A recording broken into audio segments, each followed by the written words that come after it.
Така, записваме едно клипче, набързо да покажем. Тия неща ще ползваме.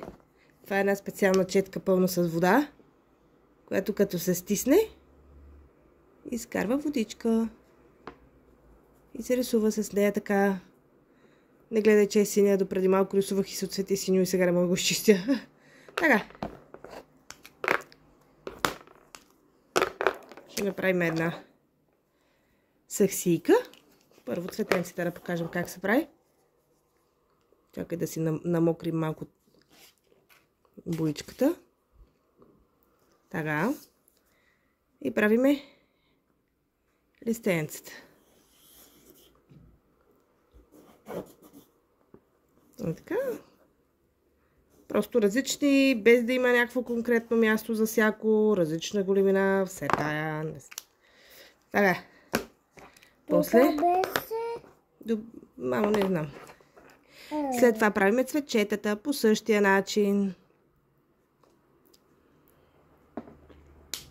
Аз се правя тебе. Добре, мамо.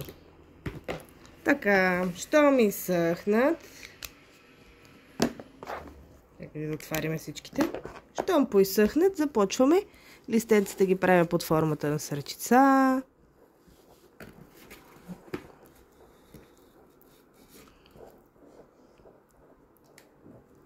Не всичко е сърчице. Доста така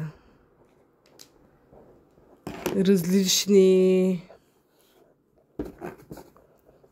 А пък цветчетата са си цветчета. Малки, големи. Може да сложим точици по средата. Може и без точици. Аз не слагам точици.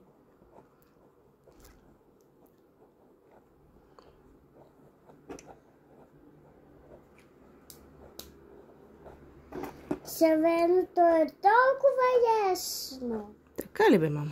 Ай, тук ще добавим още някое друго цветенце. Да, мамо. Виждам.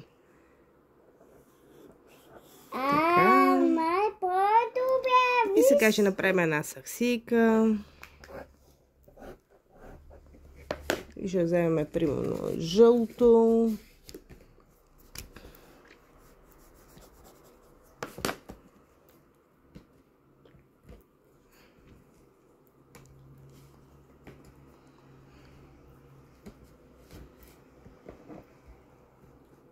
Готово. Може би зеленото трябваше да бъде малко повече. Ще добавим още тук малко. Не. Опа. И ето толкова бързо става една саксийка.